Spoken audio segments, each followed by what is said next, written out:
Muito boa noite, Karnal. Boa noite, boa noite, Cortella. É uma alegria recebê-los. Bom, a gente sabe que a justiça tem os seus caminhos, tem o seu tempo, mas as decisões relacionadas à candidatura do ex-presidente Lula precisam ser definidas com urgência, não? Claro, né? Há uma diferença entre pressa e velocidade. A gente não pode ter critérios que sejam desequilibrados nisso. Acho que decidir de maneira veloz é a tarefa da justiça em todas as coisas, e não exclusivamente em alguns focos específicos. Agora, que não pode ter pressa de maneira a dar aso a que se imagine que isso tenha outro tipo de intenção.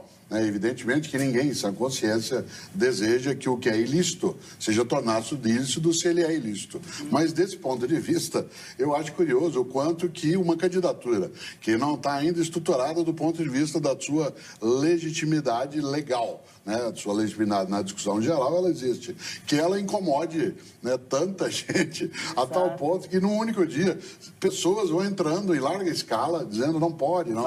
Eu acho que há aí um certo ar, que sai um pouco daquilo que é a disputa mais direta. Eu não sou favorável a que as pessoas tenham sua candidatura colocada, se não houver aí a sequência do que a lei coloca. A discussão hoje é o que a lei permite de fato e o que ela não permite. Mas eu sempre fico, Joyce, animado quando começa essa época de discussão, de eleição, de abertura da fala das candidaturas nos lugares, porque nós ficamos tantos anos, mas tantos anos sem poder ter a eleição geral como essa que nós temos. Não faz ainda 30 anos que nós tivemos a primeira possibilidade disso, vai fazer o ano que vem, que toda vez que vem esse momento eu ganho uma grande alegria. Acho que essas marchas e contramarchas, elas fazem parte aí desse processo. Não será um caminho assim tão fácil. Agora, o que eu acho é que ninguém deve buscar facilidade que seja ilegítima. E nessa hora a justiça tem aí sua tarefa. Karnal, como você vê? Bem, muito boa noite. Boa noite ao meu amigo Cortella e parabéns pelo Dia do Filósofo. Falaremos bastante sobre nós, isso historiadores, hoje. Louvamos a filosofia. Nem sempre. Mas para fins de cálculo. Então, em primeiro lugar, eu concordo inteiramente e acho que cabe à Justiça Eleitoral dar o seu parecer, cabe à Justiça a essa última palavra. Eu estou entrando em um caminho um pouquinho distinto das análises comuns. Acho que nós, brasileiros, estamos muito obcecados pelo Executivo, que é importante, cada um deve eleger livremente seu candidato, mas eu estou muito preocupado com a eleição do Legislativo, que você escolha, eleitor, livremente aquele deputado, aquele senador, aquele governador que acha que de fato lhe representa, especialmente o Legislativo, especialmente os cargos legislativos. Nós brasileiros temos uma fixação na cabeça do Executivo e muito pouca atenção a quem de fato manda no sistema, aquele organismo que de fato controla o poder, que é a Câmara de Deputados e o nosso Senado. Então, isso é muito importante, fixar-se também na eleição do Legislativo e esperar as decisões da Justiça. Cabem aos partidos e cabem aos advogados fazer tudo o que podem para fazer valer seu ponto de vista contra ou a favor, candidatura A ou B. Interessante, né, Karnal? Porque a gente já até conversou sobre isso um dia num debate.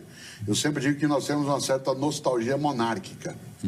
A nossa fixação, como você bem lembrou, na ideia de fazer do Executivo aquele que conduz a nação, não do ponto de vista de governo, mas do ponto de vista de nacionalidade, de impulso, de realizar o Brasil que a gente deseja de fato, ela é uma marca que o Karnal lembrou muito bem. Ela não pode ser colocada só no Executivo.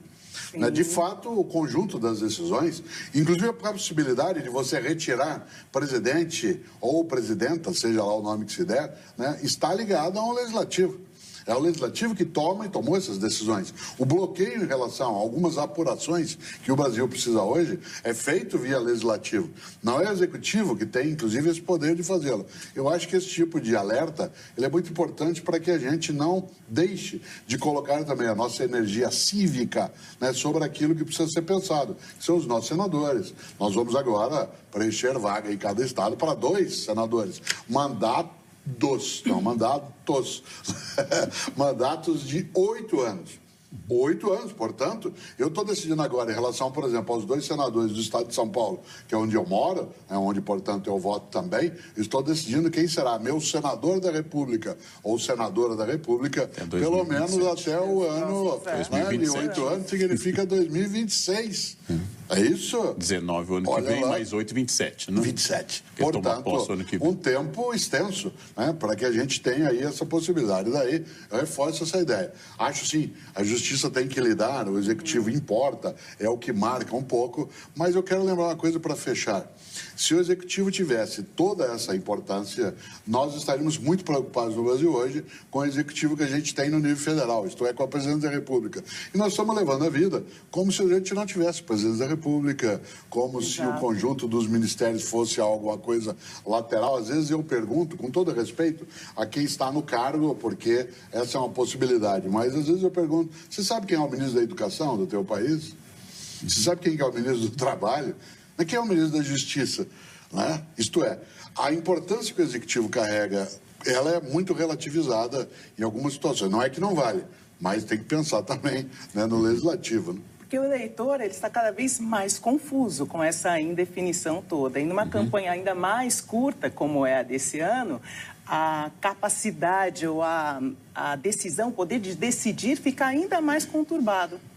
Eu lembro que, o Otelo lembrou que faz tanto tempo que a gente começou a treinar, mas nós tivemos uma eleição em 1960 para um mandato que durou 7 meses de Jânio Quadros, depois substituído por João Goulart, depois a próxima eleição direta foi em 1989, que levou ao poder Fernando Collor de Mello, que não completou o seu mandato, ou seja, nós estamos treinando eleger, não é tradicional, os americanos votam de forma indireta e com mudança no voto desde o século XVIII, até hoje. Então, nós estamos treinando desde a Constituição de 88, as eleições de 89, tivemos 2 impeachments durante esse processo. É um treino, esse treino tem que ser feito. Você tem que escolher não apenas aquele que vai comandar o país, mas, acima de tudo, quem vai dar apoio, suporte jurídico a isso, suporte legislativo. Então, escolha muito bem seu deputado, escolha muito bem seu senador. 2/3 do Senado, um dos organismos mais importantes do Brasil, vai ter uma renovação muito grande. Observe se é ficha limpa, observe se corresponde às suas ideias, observe se o partido tem tradições de lutar pelas causas que você acredita.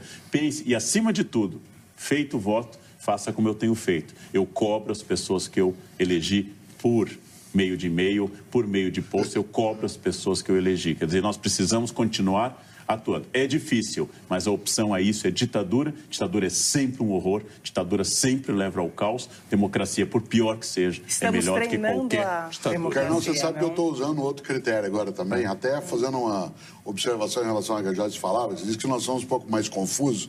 Eu, às vezes, acho, Joyce, que nós somos mais cautelosos. Em eleições anteriores, a gente, a essa altura, já teria uma certa nitidez do quadro.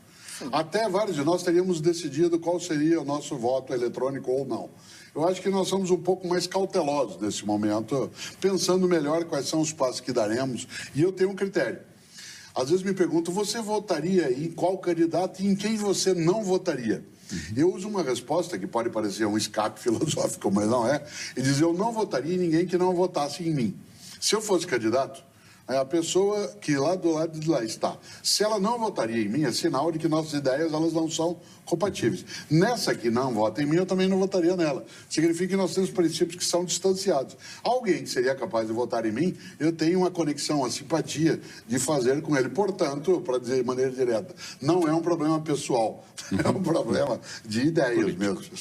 A gente tem mensagens e perguntas que foram enviadas pela hashtag Jornal na Cultura e estão aqui no telão. Vamos lá, ó. O Demirval Silva, ele diz, Karnal, esta disputa jurídica significa que a nossa democracia está funcionando ou que a justiça brasileira é confusa e dá margem a interpretações equivocadas? O Enio Torres diz, não chega a ser um escárnio todo esse jogo de papéis, processos, advogados para se conseguir uma candidatura? E a última do Bob Juliano, que diz que a candidatura do senhor Lula não incomoda. O que incomoda é passar por cima da lei.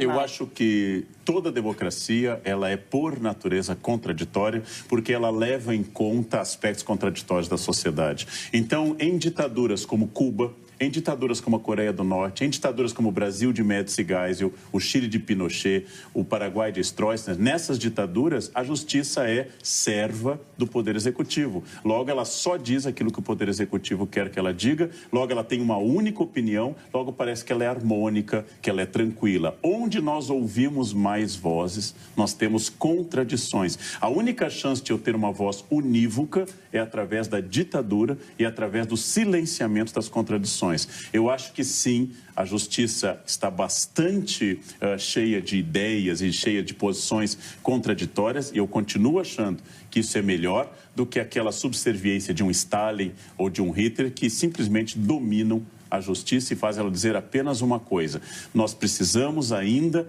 crescer muito, mas a democracia se aperfeiçoa votando, derrubando, elegendo, votando de novo e assim por diante. É o único caminho, é a democracia. Jorge, eu acho muito inteligente a observação do nosso espectador quando diz que o que incomoda não é a candidatura do Lula, mas qualquer cidadão estar por cima da lei. Isso, sem dúvida, seria o nosso universo correto, coerente, decidido. Mas eu não acho que o que vem movendo algumas pessoas a tentarem bloquear essa candidatura, independentemente do que a lei decidir, seja esse espírito ligado a que ninguém pode ficar acima da lei. Aliás, se assim fosse, né, esse tipo de processo ele apareceria vindo de outras fontes. Eu não acho que todo mundo que entrou com um recurso contra a candidatura do Lula seja alguém movido por essa noção de que a justiça tem que imperar e que a lei tem de estar. Quem dera assim fosse. Embora eu também concorde. Eu acho que nenhuma pessoa tem que estar acima da lei. Ninguém. Ninguém. Né? E nesse sentido, nem Lula, nem outra pessoa. Agora, o que está se discutindo é como é que a lei está lidando com isso. Nem eu posso aqui me colocar como alguém que arvora o que o nosso judiciário vai colocar. E como lembrou o Carnal, também prefiro, né, esse movimento que até pode ser dolorido, contraditório, turbulento, mas ele é melhor do que nenhum, do que a paz dos cemitérios.